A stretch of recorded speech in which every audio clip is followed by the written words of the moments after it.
Jazz Fest, of course, full of good music and food, but there's an immersive art tent that you don't want to miss. New Orleans, Where Flowers Grow, is not just an inaugural art and cultural campaign honoring local artists, who we'll get to in a second, but it's also a fundraiser for the nonprofit Eternal Seeds. Joining us in studio to share more is Eternal Seeds co-founder and artist Brandon B. Mike Odums. Good morning to you. Good morning. I know you're still waking up, but you got a lot to give the people right now, so we got to run through it. Yes, let's go. Let's go. I'm grateful to be here. No, thank you for being here. Let's talk first, about what people can experience with this art installation and some of the icons that you all are featuring. Yeah, definitely. So this is our third year having an installation at Jazz Fest. And we've been trying to figure out what to do with this opportunity. Jazz Fest invited us to be present. We're sandwiched between two giants, Terrence Osborne and Richard Thomas. Yeah. And so it was an idea around okay, what do I do with this moment? And for me, it's about honoring the next generation of artists by honoring this current blooming flowers of artists that we have. And so our nonprofit works with young artists we call Eternal Seeds.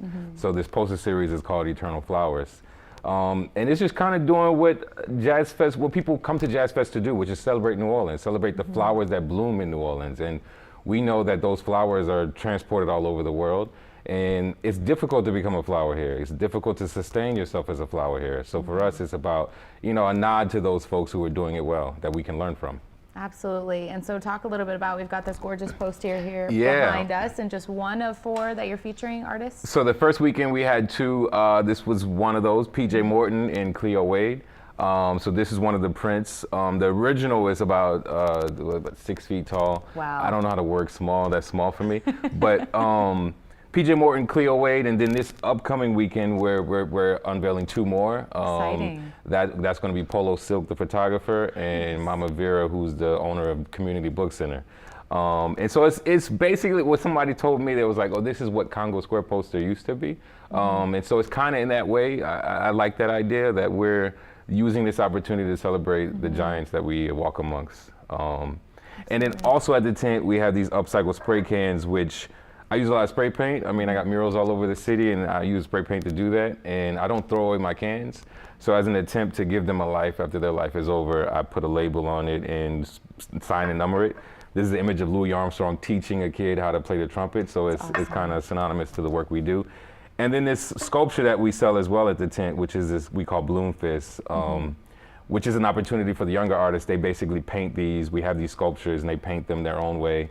And then we sell them. And this is all modeled after my own hand. There's a giant scar on my hand from doing a mural. And then there's a scar on this fist. So all these things are a fundraiser for the work that we do. And an attempt for us to just create that entry point to the audience of people at Jazz Fest and all over the world who love New Orleans. I love this connectivity and the thought behind it. And so people can go and not just check you guys out, but also support Eternal Seeds by purchasing the posters. Yeah, so all of this is a fundraiser. Eternal Seeds year-round, we have programming for young artists and emerging artists, which is all ages. And so for us, this is an opportunity for us to continue to have conversations about the work we do and fundraise. We got Give NOLA Day coming up. We're also part of that. And Studio B is in a Bywater, so any chance you get to visit our space, you should definitely come out. I love that. Awesome. And I know you guys want to keep this going with this idea, so you'll have a garden of people that you are there celebrating. I like that. I like that. And these are gifts for you all, so I'm leaving this here. Oh, you're so awesome. They're amazing. We appreciate you. Thanks for coming in. You can stop by the B. Mike and Eternal Seeds tent at Jazz Fest 10 AC in the Bruce Bryce Art Village this weekend. And they also have an event if you'd like to go and support. Tickets are available now for Flowers Grow fundraiser from 6 to 9:30 at 2941 Royal Street. We have a link for all of this and where you can go support them and just check them out and learn more on our website at WWLTV.com.